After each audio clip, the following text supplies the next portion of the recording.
भक्तों, ओम नमः शिवाय, श्री शिवाय नमस्तुभ्यं, जय श्री महाकाल। जी हाँ भक्तों, क्या आपके भी घर में कोई ऐसा व्यक्ति है जिसका विवाह नहीं हो पा रहा? आप लोग बहुत ज़्यादा परेशान हो उसके विवाह के लिए कि आखिरकार इसका विवाह हो क्यों नहीं रहा। आपने बहुत ज़्यादा प्रयास कर लिया उसके विवाह को कराने के लिए, लेकिन फिर भी आपके घर का जो व्यक्ति है ना, उसका विवाह होने का नाम नहीं ले रहा। तो ऐसे में कौन सा उपाय करें? आज की इस वीडियो के माध्यम से हम आपको बताने वाले हैं कि आपको करना क्या है।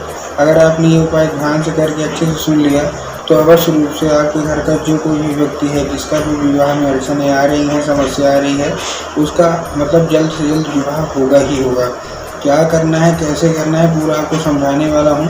तो बस उपाय ध्यान से सुनिएगा, अच्छे से करिएगा। अगर आपने आज का उपाय ध्यान से सुन के अच्छे से कर लिया तो अवश्य रूप से आपकी जो कोई भी इच्छा है, जो कोई मनोकामना है, वो पूरी होनी ही होनी है। देखिए, पूज्य गुरुदेव की जो कथा होती है ना, जैसे कि आपको पता है कि पूज्य गुरुदेव की कथा में लाखों की भीड़ आती है। आप सबने देखा होगा, सुना होगा। ठीक, क्या आती है? पूज्य गुरुदेव की कथा में लाखों की भीड़ आती है। तो अभी गुरुदेव की कथा चल रही थी, आज से 4-5 महीना पहले की बात है। गुरुदेव की कथा चल रही थी और गुरुदेव की कथा में लाखों की भीड़ आई। अब जब गुरुदेव की कथा में लाखों की भीड़ आई तो वहाँ ज़्यादातर जो भक्त थे उन्होंने क्या किया? पत्र के द्वारा, किसके द्वारा? पत्र के द्वारा अपनी मनोकामना गुरुदेव तक पहुँचाई। अब जब गुरुदेव की कथा में लोग क्या किए? पत्र के द्वारा अपनी मनोकामना पहुँचाते हैं। आपने देखा होगा, सुना होगा कि जब गुरुदेव की कथा होती है ना, तो लोग क्या करते हैं, मतलब पहुँचाते हैं। ठीक, तो क्या हुआ कि जब गुरुदेव ने पत्र पढ़ा तो गुरुदेव ने वहाँ देखा कि ज़्यादातर जो लोग हैं ना, उनकी क्या है? एक ही मनोकामना है। क्या मनोकामना है? कि गुरुदेव, हमारे घर का एक मतलब व्यक्ति है, उसका विवाह नहीं हो पा रहा। हम लोग बहुत ज़्यादा परेशान हैं कि उसका जो विवाह है वो हो जाए, लेकिन अभी भी उसका जो विवाह है ना, उसमें कोई ना कोई अड़चन आ रही है, कोई ना कोई समस्या आ रही है और उसका जो विवाह है वो होने का नाम नहीं ले रहा। कृपया करके कोई उपाय बता दें ताकि उस व्यक्ति का जो विवाह है वो हो जाए। हमने क्या कुछ नहीं किया, हमने बहुत ज़्यादा वो कर लिया, मतलब परेशान हो गए और उसके विवाह के लिए कि विवाह हो जाए। हमने बहुत ज़्यादा पंडितों को दिखा लिया, उसकी कुंडली भी मिलवा ली, लेकिन फिर भी उसका जो विवाह है ना, वो होने का नाम नहीं ले रहा। कृपया करके कोई उपाय बताएं। अब जब गुरुदेव ने देखा तब गुरुदेव ने 2 से 3 उपाय बताए और कहा केवल और केवल ये उपाय कर लेना, तुम्हारे घर का जो भी सदस्य है जिसका भी विवाह नहीं हो पा रहा, अवश्य रूप से उसका जो विवाह है वो होगा ही होगा। ठीक, अब जब गुरुदेव ने ये उपाय बताया तो लोगों ने जा जाके इस उपाय को घर में करना शुरू कर दिया। अब जैसे ही लोगों ने जा जाके इस उपाय को घर में करना शुरू कर दिया, वही लोग गुरुदेव की कथा में वापस आए। मात्र 1 से 1.5 महीने के बाद वही लोग गुरुदेव की कथा में वापस आए। अब जब वही लोग गुरुदेव की कथा में वापस आए तो उन्होंने क्या किया? फिर से एक बार गुरुदेव को क्या किया? फिर से अपने गुरुदेव को क्या किया? वो उन्होंने पत्र लिखा। अब जब गुरुदेव ने इस बार फिर से पत्र लिखा तो उन्होंने क्या किया? इस बार का जो पत्र था ना, ये वाला जो पत्र था, ये धन्यवाद के रूप में पत्र था। क्या था? धन्यवाद के रूप में कि गुरुदेव धन्य हो आपका, आपके द्वारा बताया गया उपाय हमने कर लिया है। हमारी सारी की सारी जो मनोकामनाएं है वो पूरी हो गई है। हमारे घर का जो व्यक्ति था जिसका विवाह नहीं हो पा रहा था, उसका विवाह भी पक्का हो गया है। आपका कोटि कोटि धन्यवाद। तो देखिए, जो लोग भी मेरी आवाज़ सुन रहे हैं ना, अगर आपको भी जानना है कि आखिर ऐसा कौन सा उपाय है जिसको करने मात्र से लोगों की मनोकामना पूरी हो जाती है और उनका जो वर्षों से रुका हुआ विवाह होता है वो भी पक्का हो जाता है, तो चलिए हम बताते हैं आपको आज की इस वीडियो के माध्यम से कि आपको करना क्या है। तो बस उपाय ध्यान से सुनिएगा, अच्छे से करिएगा कि आपको करना क्या है। लेकिन उससे पहले चैनल पर अगर पहली बार आए हैं और आवाज़ मेरी पहली बार सुन रहे हैं तो वीडियो कर दें लाइक और चैनल को भी कर लें सब्सक्राइब, ताकि पूजनीय पंडित प्रदीप जी मिश्रा की रोज़ नए नए उपाय जो कि मैं उनकी कथा से सुनता हूँ, श्रवण करता हूँ, सबसे पहले मैं आपको प्राप्त करा सकूँ। ठीक, तो देखिए आपको करना क्या है। जो हमारा पहला उपाय हो 3 काली मिर्च और 1 धतूरे का। क्या है? 3 काली मिर्च और 1 धतूरे का। अब देखिए, काली मिर्च और काली तिल में ना बहुत सारे लोगों के मन में कन्फ्यूजन आता है कि हमको काली मिर्च लेना है कि काली तिल लेना है। तब गुरुदेव ने साफ साफ बताया कि आपको करना क्या है। आपको काली मिर्च लेना और साथ में 1 धतूरा ले लेना है। ठीक, ले लिया। लेने के बाद आपको करना क्या है? पहुँच जाना है सीधा सीधा शिव मंदिर। जिसका विवाह नहीं हो रहा वही ये उपाय करिएगा। अब जैसे आप शिव मंदिर पहुँचे, शिव मंदिर पहुंचने के बाद आपको करना क्या है? जैसे आप शिव मंदिर पहुंचे, शिव मंदिर पहुंचने के बाद आपको सबसे पहले क्या करना है?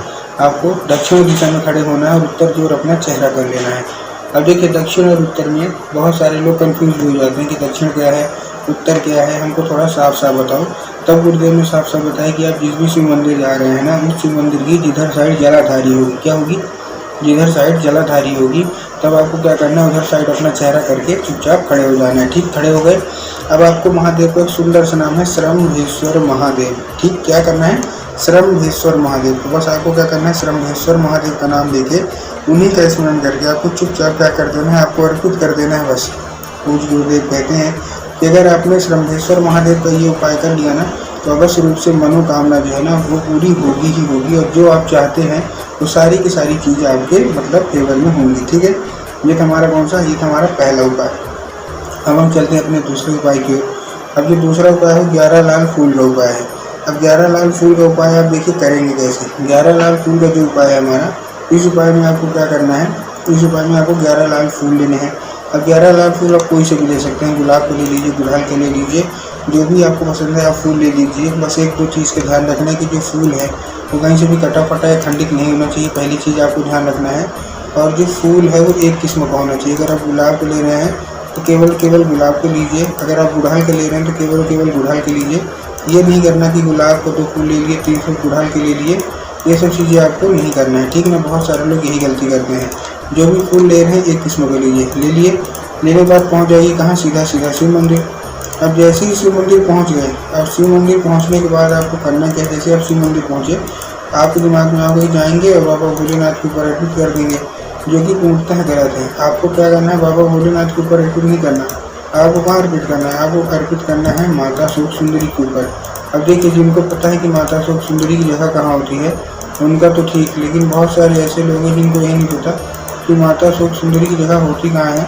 तब गुरुदेव ने साफ साफ बताया है कि आप जिस भी शिव मंदिर जा रहे हैं, शिव मंदिर की जिधर साइड जलाधारी है ना, आपको क्या करना है, इस जलाधारी के दाएं साइड में माता शोक सुंदरी की जगह होती है। तो बस आपको करना क्या है, माता शोक सुंदरी की जगह पे आपको चुपचाप क्या कर देना है, आपको अर्पित कर देना है बस। पूज्य गुरुदेव कहते हैं कि अगर माता शोक सुंदरी प्रसन्न हो गई ना, तो अवश्य रूप से मनोकामना जो है ना वो पूरी होनी ही होनी है। ठीक, ये था हमारा कौन सा, ये था हमारा दूसरा उपाय। अब हम चलते हैं अपने तीसरे और आखिरी उपाय की। अब देखिए, जो हमारा तीसरा और आखिरी उपाय है उसमें आपको देखिए करना क्या है। इस उपाय में आपको सिंपल सा 1-2 काम करने हैं। क्या काम करने हैं, देखिए आपको लाल चंदन लेना है, और लाल चंदन लेने के बाद पहुँच जाना है कहाँ, सीधा शिव मंदिर। लाल चंदन लेने के बाद पहुँच गए शिव मंदिर। शिव मंदिर पहुँचने के बाद आपको करना क्या है, जैसे आप शिव मंदिर पहुँचते हैं, शिव मंदिर पहुँचने के बाद आपको माता शोक सुंदरी की मैंने भी जगह बताई ना, बस आपको माता शोक सुंदरी की जगह पे ही आपको क्या करना है, अपने दाहिने हाथ की गोई को एक उंगली से 2 से 3 बार आपको बिंदी के रूप में टीका लगा देना है। इसे बिंदी के रूप में आपको टीका लगा देना है। टीका लगा दिया, टीका लगाने के बाद आपको करना क्या है, जैसे आपने टीका लगाया, टीका लगाने के बाद मनोकामना मांगिए। अब हाथ मत भूलिएगा, 5 मिनट तक खड़े रहने के बाद आपको उसी जगह पे फिर से 2 से 3 बार आपको टीका लगाना है, और अपनी उंगली पे जहाँ आपने मतलब टच किया ना, वही टच मतलब जहाँ आपने माता शोक सुंदरी के ऊपर लगाया था वहीं आप अपनी उंगली पे टच करिए और उसको लेके घर आ जाइए। अब घर जहाँ आप लोग सोते हैं और जिधर साइड आपका सर रहता है उधर साइड की जो दीवार होगी वहाँ लगा दीजिए। पूज्य गुरुदेव कहते हैं कुछ चंदन के जरिए स्वयं माता शोक सुंदरी आपके घर में प्रवेश करती ही करती हैं।